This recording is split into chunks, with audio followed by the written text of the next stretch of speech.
Hello, welcome to Ethics Academy. In today's video, we are going to study about sensation and perception.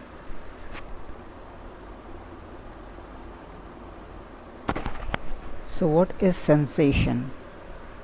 Sensation means the process by which sensory receptors receive information from the environment, includes vision, hearing, smell, taste, touch, and the vestibular and kinesthetic senses. सो एक ऐसा process जिससे कि हमारे sensory receptors बाहरी दुनिया से जो भी वो इन्फॉर्मेशन रिसीव करते हैं उस प्रोसेस को सेंसेशन बोलते हैं. Sensation occurs when spatial receptors in sense organs such as eyes, ear, nose, skin and taste buds are activated. हमारी बॉडी में सेंस ऑर्गन्स होते हैं जो कि बाहर की दुनिया में जो भी चीज़ें हो रही हैं उसको हमारे अंदर लेके आते हैं. जैसे फॉर एग्ज़ाम्पल अगर सामने लाइट है तो लाइट मुझे कैसे पता सामने लाइट है, ठीक है. उसके लिए मेरे पास एक ऑर्गन है, मीन्स आई है. आई जो है, आई के अंदर कुछ रिसेप्टर्स लगे हुए हैं. वो रिसेप्टर्स मुझको ये बता रहे हैं कि बाहर लाइट है, ठीक है. इसी तरह से अगर बाहर कोई साउंड है तो मुझे कैसे पता कि साउंड है, तो ईयर्स के थ्रू मुझको पता चल रहा है, ठीक है. ये जो प्रोसेस हो रहा है इसको बोलते हैं सेंसेशन, ठीक है. अब ये सेंसेशन जो हमारे साथ हो रहे हैं इसके बाद फॉर एग्ज़ाम्पल बाहर एक कंप्यूटर रखा हुआ है, ठीक है. मेरे रूम में एक कंप्यूटर रखा है. अब कंप्यूटर मैंने देखा कि ये कंप्यूटर है. अब मुझे पता कैसे चला कि ये कंप्यूटर है, मतलब मैंने तो एक चीज़ देखी ना, मुझे कैसे पता ये कंप्यूटर है. मैं जब उसका इंटरप्रिटेशन कर रहा हूँ, मतलब मैं अपनी मेमोरी में झांक रहा हूँ, देख रहा हूँ कि ऐसी दिखने वाली चीज़ को क्या बोलते हैं, तो मुझे पता चला अच्छा इसको कंप्यूटर बोलते हैं, है ना. क्योंकि मैंने पहले से उस कंप्यूटर को या उस कंप्यूटर जैसी कोई दूसरी चीज़ को कहीं देखा है जिससे मुझे पता चल रहा है कि हाँ ये कंप्यूटर रखा है. इस प्रोसेस को बोलते हैं perception, the process of giving meaning to the sensory objects. जो चीज़ मैंने देखा या सुना उसको जब मैं मीनिंग देता हूँ तो उसको परसेप्शन बोलते हैं, ठीक है. अब इसमें एक चीज़ होती है transduction, the process of converting stimuli such as light neural activity is called transduction. जो भी चीज़ मैंने देखी, ठीक है, अब उसको जो न्यूरल एक्टिविटी में वो कन्वर्ट होके मेरे ब्रेन में आ रही है. जैसे अगर बुक मेरे सामने रखी है तो बुक एज इट इज़ तो मेरे पास नहीं आ रही ना, ये तो बुक की एक इमेज मेरे माइंड में जा रही है. अब वो किस तरह से जा रही है मेरे माइंड के अंदर, वो एक न्यूरल एक्टिविटी के ज़रिए जा रही है. तो ये जो यहाँ पे ट्रांसफ़र हुआ मतलब कन्वर्ट हो गया, बाहर की जो स्टिमुलस थी वो कन्वर्ट हो गई एक न्यूरल एक्टिविटी में. इस एक्टिविटी को बोलते हैं transduction. Now what is the difference between sensation and perception? So, the difference between sensation and perception is that sensation is the process of detecting and receiving sensory information through the sensory organs and converting it into neural signals. Perception is the process of interpreting and making sense of the sensory information, integrating it with existing knowledge and memories to form a meaningful mental representation of the world. Sensation simply एक process है, इस चीज़ का process कि बाहर जो भी चीज़ है उसको अपने अंदर लेने का एक प्रोसेस है, ठीक. This is a physical process, biological process, जिससे क्या हो रहा है जो भी चीज़ बाहर है वो साउंड हो, ठीक है, या फिर कोई देखने की चीज़ हो या टेस्ट करने की चीज़ हो, जब वो मेरे अंदर आता है माइंड के थ्रू तो उसको सेंसेशन बोलते हैं. अब जब वो चीज़ आ गई, अब उसको जब मेरा माइंड उसकी मीनिंग बताएगा तो उसको परसेप्शन बोलते हैं. जैसे कोई चीज़ मैंने टेस्ट करी, मैंने अपनी ज़ुबान पे रखी, ठीक है, तो ये हो गया सेंसेशन. जैसे ही मैंने उसको अपनी ज़ुबान पे रखा मुझे एक तरह का फ़ील होगा, उस फीलिंग को बोलेंगे सेंसेशन. अब वो फील को मैंने कोई मीनिंग दी, मतलब मैंने उसको कुछ नाम दिया, वो चीज़ मीठी है या कड़वी है, ठीक है, या फीकी है, तो अब ये जो मैं इसको नाम दे रहा हूँ ये परसेप्शन है, ठीक है. मतलब मैंने उस जो सेंसेशन हो उसको जो मैं नाम दूँगा ये है इसका परसेप्शन, जो मैं इसकी मीनिंग निकालूँगा ये है परसेप्शन. नेक्स्ट बात करते हैं जस्ट नोटिसेबल difference की. This is called JND. A JND is the smallest difference between two stimuli that is detectable 50% of the time, and Weber's law simply means that whatever the difference between stimuli might be, it is always a constant. So किसी दो stimuli के बीच में जो smallest difference होता है इसको बोलते हैं just noticeable difference. इसको और एलेबरेट अगर इस तरह से करें, if suppose if to notice a difference, the amount of a sugar a person would need to add to a cup of coffee that is already sweetened with 5 teaspoons is 1 teaspoon। जैसे कि आप अगर coffee shop पे गए, ठीक है, coffee पीने, for example आपकी आदत है आप 5 स्पून जो है वो शुगर का लेते हैं एक कप कॉफ़ी में, ठीक है। तो अगर 5 स्पून वो कॉफ़ी में डाल के लाया तो आपको कॉफ़ी वो नॉर्मल लगेगी, क्योंकि ये आप इतनी ही कॉफ़ी लेते हैं, ठीक है। फॉर एग्ज़ाम्पल उसने थोड़ी सी शुगर और डाल दी उसमें, 5 स्पून के साथ साथ उसने ज़रा सी शुगर और डाल दी, तो आप उसमें हो सकता है डिफरेंस ना बता पाएँ, ठीक है। लेकिन अगर उसने पूरी 1 चम्मच और शुगर डाल दी तो आप डिफरेंस हो सकता है बता लें उसमें, है ना। तो जो डिफरेंस हो रहा है, मतलब परसेप्शन सेंसेशन में जो स्मॉलेस्ट डिफरेंस हो रहा है, उस स्मॉलेस्ट डिफरेंस को बोलते हैं जस्ट नोटिसेबल डिफरेंस, ठीक है, जस्ट नोटिसेबल डिफरेंस इसको बोलते हैं JND। So now what is absolute threshold, इसी से रिलेटेड एक दूसरा टर्म है absolute threshold. So Gustav Fechner expanded on Weber's work by studying something he called the absolute threshold. An absolute threshold is the lowest level of stimulation that a person can consciously detect 50% of the time the stimulation is present. So absolute threshold वो lowest level of stimulation है जो कि कोई इंसान consciously detect कर सकता है 50% of the time. जैसे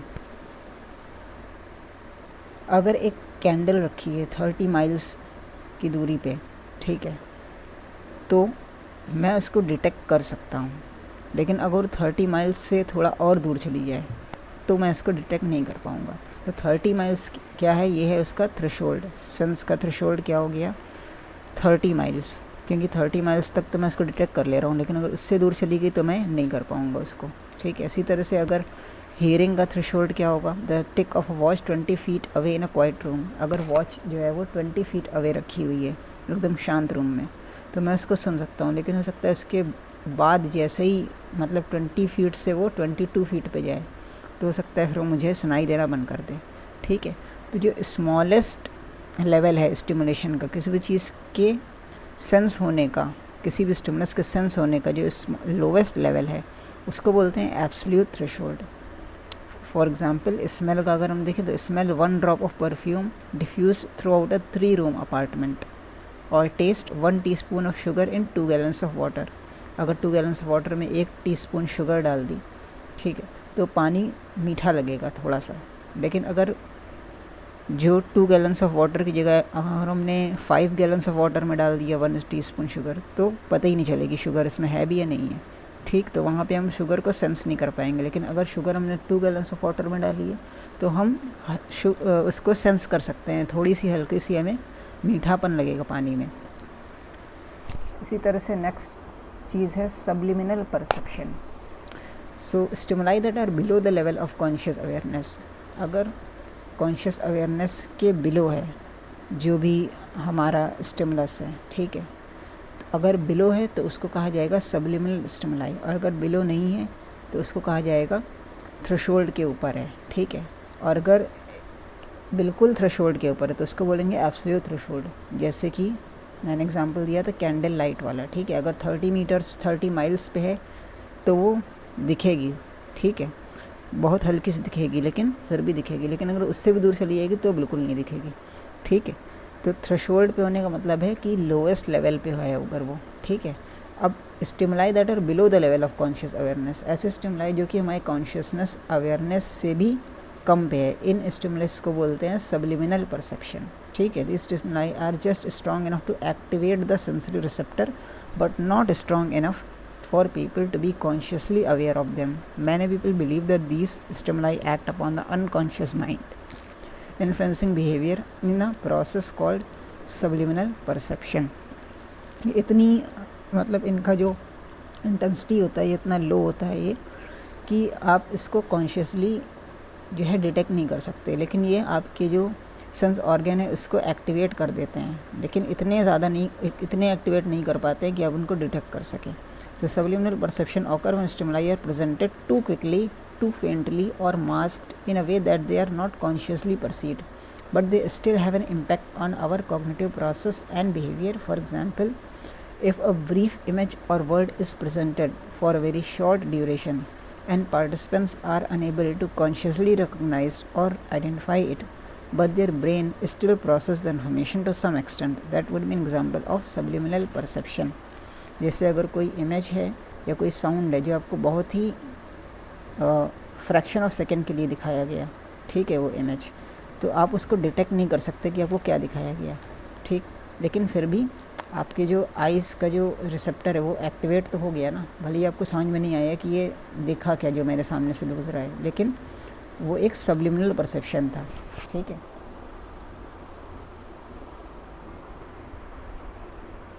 नाउ सब्लिमिनल परसेप्शन में एक और चीज़ है जो इसका डेली लाइफ एग्जांपल है, वो है सब्लिमिनल मैसेजेस। ये एक तरह का सब्लिमिनल परसेप्शन का एक हिस्सा है। तो सब्लिमिनल मैसेजेस क्या होते हैं? Subliminal messages appear in movies, commercials, music videos and even cartoons. These are hidden signals inserted into advertising messages sent to a target audience to influence their subconscious behavior. Subliminal messages ऐसे messages होते हैं जो कि आपके subconscious behaviour को affect करते हैं। मतलब ये इतने सब्लिमिनल होते हैं। सब्लिमिनल मीन्स जिसको आप कॉन्शियसली डिटेक्ट नहीं कर सकते, ठीक है, वो आपको सबकॉन्शियस लेवल पे अफेक्ट करते हैं। इनका यूज़ होता है मूवीज़ में, कॉमर्शियल्स में, ठीक है, एडवर्टीज़मेंट्स जो आते हैं उनमें इसका यूज़ होता है, म्यूज़िक वीडियोस में यूज़ होता है, न्यूज़ चैनल्स में यूज़ होता है, आपको एक सब्लिमिनल मैसेज देने के लिए। Subliminal messages are specific stimuli or information that are intentionally designed to be presented below the threshold of consciousness level. जानबूझ के इस तरह से बनाए जाते हैं कि ये आपके कॉन्शियस अवेयरनेस में नहीं आए, बल्कि ये आपके सबकॉन्शियस जो माइंड है उसमें ये अफेक्ट करते हैं जाके, with the goal of influencing और manipulating the an individuals thought, attitude और बिहेवियर। जैसे कोई अगर मार्केटिंग कंपनी है वो अपना प्रोडक्ट सेल करना चाहती है, सो वो अपने एडवर्टीज़मेंट में सब्लिमिनल मैसेजेस का यूज़ करेगी। जैसे आपने देखा होगा जो एडवर्टीज़मेंट कंपनीज होती है वो ज़्यादातर सेलिब्रिटीज़ का यूज़ करती हैं अपने प्रोडक्ट सेल करने के लिए। तो उसका एक रीज़न ये भी होता है कि आपको सब्लिमिनल मैसेजेस ये देना चाहती हैं कि आप जब भी उस सेलिब्रिटी को देखेंगे तो आपको उस प्रोडक्ट का याद आएगा, ठीक है, कि हाँ वो सेलिब्रिटी तो इस प्रोडक्ट को यूज़ करता है। तो इसको बोलते हैं सब्लिमिनल मैसेज। अब इसके एग्जांपल बहुत से हो सकते हैं। जैसे हम लोग जब बाहर निकलते हैं तो वो बहुत सारे बिलबोर्ड्स देखते हैं, ठीक है, एडवर्टाइजिंग पोस्टर्स लगे होते हैं, तो उनके पीछे का मैसेज क्या होता है, ये एक इंटरेस्टिंग टॉपिक है। वैसे काफ़ी इस पर एक अलग से वीडियो बन सकती है सब्लिमिनल मैसेज और परसेप्शन के ऊपर। आप ये देखें, एक ये फ़ोटो बनी है जिसमें कि ये कंपनीज अपनी होर्डिंग्स लगाए हुए हैं, ठीक है, और दूसरी ये पिक है, इसमें देखिए क्या लिखा है, ओबे, कन्फर्म, बाय, कंज्यूम, ठीक है। सो ये जो पिक है ये वाली, ये मैंने एक मूवी से ली है जिसका नाम था दे लिव, जो कि 1988 में आई थी। उस मूवी में दिखाया गया था कि जो भी एडवर्टाइजिंग होती है हम लोग के सामने, ठीक है, वो हमें किस तरह से इफ़ेक्ट करती है, ठीक है, मतलब वो हमको जो कंपनीज़ होती हैं वो हमें एक तरह से बताती हैं कि तुम्हें क्या पहनना चाहिए, क्या ख़रीदना चाहिए, कैसे घर में रहना चाहिए, और हम उनको सिंपली ऑबे करते चले जाते हैं, ठीक है। हमें ऐसा लगता नहीं कि वो हमको कुछ मतलब ऑबे करवाना चाह रहे हैं या फिर जो है अपनी बात मनवाना चाह रहे हैं, लेकिन उनके पोस्टर में इस तरह से हिडन मैसेजेस होते हैं कि हम वो चीज़ करते हैं, ठीक है। तो ये एग्जांपल है सब्लिमिनल परसेप्शन का। इसी तरह आजकल हम लोग मीडिया में इसका बहुत अच्छा एग्जांपल देख सकते हैं। बहुत सारे न्यूज़ चैनल्स हैं, आपने देखा होगा उनके बैकग्राउंड में जब न्यूज़ स्टार्ट होती है बहुत ही वॉयलेंट म्यूज़िक चलता है, ठीक है। इसी तरह से बहुत से न्यूज़ चैनल्स में पीछे ऐसा एक फायरी बैकग्राउंड चलता रहता है, आग जलती रहती है, ठीक है। अब कोई सोचे कि न्यूज़ चैनल्स में इस तरह की चीज़ों का क्या काम है, मतलब आग क्यों जल रही है वहाँ पे, ठीक है, या ऐसे वॉयलेंट साउंड्स क्यों आ रहे हैं, तो वो एक सब्लिमिनल मैसेजेस होता है वहाँ पे जो दिया जा रहा होता है, ठीक है। So that you may become more communal, violent etcetera. जो न्यूज़ चैनल्स के जो एंकर्स होते हैं वो असल में यही बता रहे होते हैं, वो बात तो करते हैं, जो उनके जो वर्ड्स होते हैं वो तो होंगे देशभक्ति के, ठीक है, नेशनलिज्म के, पेट्रियोटिज़म के, लेकिन उसके पीछे जो मैसेज होता है वो क्या होता है, राइट, डिवाइड, लोगों को आपस में डिवाइड करना, रिलीजन के बेस पे, कास्ट के बेस पे, ठीक है, और जो है इसी तरह से पैट्रियार्की प्रमोट करना। तो उनका सब्लिमिनल मैसेज जो होता है वो इस तरह का होता है कभी कभी। तो ये एक यूज़ है सब्लिमिनल परसेप्शन का, जिसको कहा जाएगा अनएथिकल यूज़ है, कि जो है अब उससे आप एक सब्लिमिनल मैसेज के थ्रू लोगों को आप मैनिपुलेट करते हैं, right. Next topic is habituation and sensory adaptation. कई बार क्या होता है, जब हम किसी ख़ास चीज़ को बार बार देख रहे होते हैं, किसी सेम स्टिमुलस को बार बार रिसीव कर रहे होते हैं, तो हमारा ब्रेन जो है वो उस चीज़ को अडाप्ट कर लेता है, ठीक है। जैसे फॉर एग्ज़ाम्पल, अगर मैं किसी गर्म जगह से, ठीक है, जैसे मैं एक गर्म स्टेट में रहता हूँ, वहाँ से मैं किसी ठंडे स्टेट में जाता हूँ, अगर मैं उत्तर प्रदेश से चला जाता हूँ अलास्का में, तो शुरू में मुझको वहाँ बहुत ठंड लगेगी, ठीक है, लेकिन जैसे जैसे मैं वहाँ रहूँगा वो ठंड का जो इफ़ेक्ट है मेरे ऊपर वो कम होने लगेगा, क्योंकि मेरी बॉडी उसको अडाप्ट कर लेगी, ठीक है। तो इस अडाप्टेशन को ही हैबिचुएशन बोला जाता है, कि जो हमारे सेंसेस हैं वो चीज़ों को अडाप्ट करने लगते हैं। अक्सर ऐसा भी होता होगा जब आप छाँव बैठे अपने घर में बैठे हैं, ठीक है, और जैसे ही आप बाहर निकलते हैं, धूप में जाते हैं, तो बहुत ही तेज़ लगती है वो धूप, ये आँखें जो है पूरी तरह से खुल नहीं पाती हैं धूप की वजह से, लेकिन जब उसमें थोड़ी देर रहते हैं तो आपकी आँखें उस चीज़ को अडाप्ट कर लेती हैं, ठीक है। और भी कई एग्जांपल है इसके, कि जैसे आप जो है जैसे आप कोई खाना खा रहे हैं, ठीक है, तो अब जब आपने फ़र्स्ट बाइट रखा अपने उस माउथ में, तो टेस्ट आपको बहुत अच्छा लगता है। फिर जैसे से आप खाना खाते रहते हैं, मतलब जो है उस चीज़ को और खाते जाते हैं, तो उसका जो टेस्ट है वो कम होता चला जाता है, ठीक है, मतलब उसका जो टेस्ट का डिफरेंस जो आ रहा था वो कम होने लगता है, क्योंकि आपका जो टेस्ट बड है उसको अडाप्ट कर लेता है। तो इस प्रोसेस को हैबिचुएशन एंड सेंसरी अडेप्टेशन बोलते हैं। नाउ लास्ट में इसकी एक बार समरी देख लेते हैं। तो what was sensation? Sensation is the process by which information from outside world enters the brain related to the activation of receptor in the various sense organs. ये किसके थ्रू होता है? सेंस ऑर्गन्स में जो रिसेप्टर्स होते हैं उनके through होता है। Related to changes in physical stimuli, और जो फिजिकल स्टिमुलाई, जो हमारी बाहर की जो स्टिमुलाई उसमें जो चेंज हो रहा है उसके नतीजे में होता है, ठीक है। And it is detected by sensory receptors, sometimes ignored through sensory adaptation और कॉग्निटिव एफिचुएशन। कभी कभी जो सेंसरी रिसेप्टर क्योंकि इनको अडाप्ट कर लेते हैं, जिसकी वजह से हमें फ़र्क समझ में नहीं आता है अपने अंदर सेंसेशन में, उसी को अडाप्टेशन बोलते हैं। So this was all for today. These are some questions जो कि आप सॉल्व कर सकते हैं, और इनका आंसर आप कमेंट में लिख सकते हैं। So thank you, will meet in the next video.